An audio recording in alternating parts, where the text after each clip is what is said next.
Actually booked a very weird role recently. On Netflix, there's a show called Indian Matchmaking.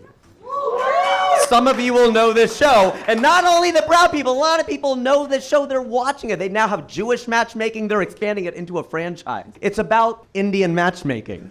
I turned 30, and I flipped out. I realized I had spent my entire life in Ohio. I took it really, really hard, and the people said to me then, and they still say to me now, age is just a number. All right, fine, then your weight is just a number. Your height is just a number. Your credit score is just a number. Your cholesterol is a number. Your blood pressure, those are just numbers, right? But numbers have value, which implies they have meaning. They mean something. Like, doesn't it already feel like this year has moved so fast? It's shorter than any year so far, right? Well, there's some math to that. I'm gonna break it down, all right? My son, I have a son, by the way.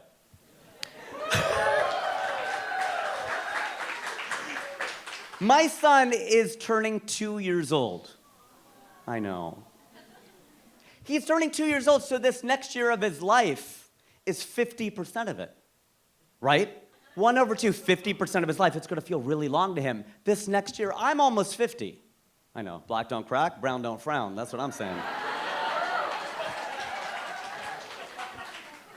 So this next year is 2% of my life. So to me, it's gonna feel really short. To him, it's gonna feel really long. And the only reason I tell you that is to depress the hell out of everyone in the room. No, I say it because I want people to stop saying age is just a number. It's crap. In fact, toilet paper is a very good analogy, in fact, because when you sit down and check to see how much toilet paper is left, hopefully in the reverse order, you check and then you sit down. When you think half of the roll is left, there's actually less than half left because of the way that circumference works. Think about it, right? There's more on the outside than there is on the inside, like people in LA.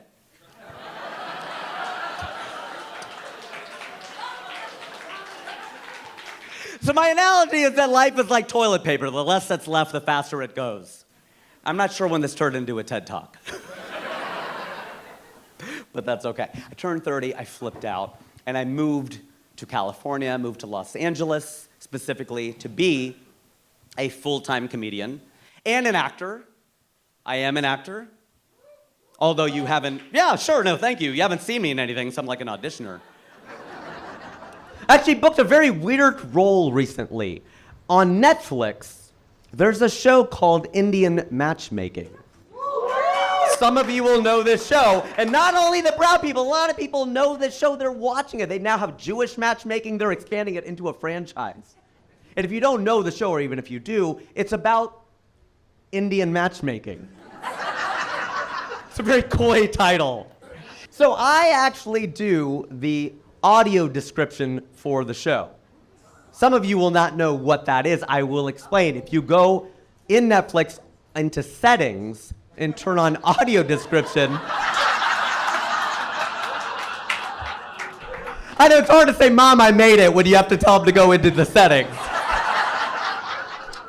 But it's for the seeing impaired. It helps them hear what's going on. You narrate the show. It's really kind of a crazy thing. It's kind of cool to be able to do this. I don't know. It's the role that I was able to book.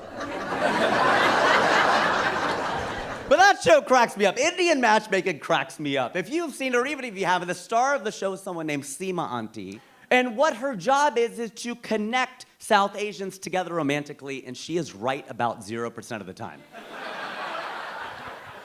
That's a strange premise for a show. It'd be like turning on SportsCenter. Here's all the shots Steph Curry missed last night. I don't want to see that. I want to see my boy traded from 10 feet behind the three-point line. It's crazy. But she'll say that stuff. She'll criticize, especially the women. She's a little sexist. Seema Auntie. She will say to the women, "Mia beti, you have too many criterias." She takes this word criteria and she makes it even more plural.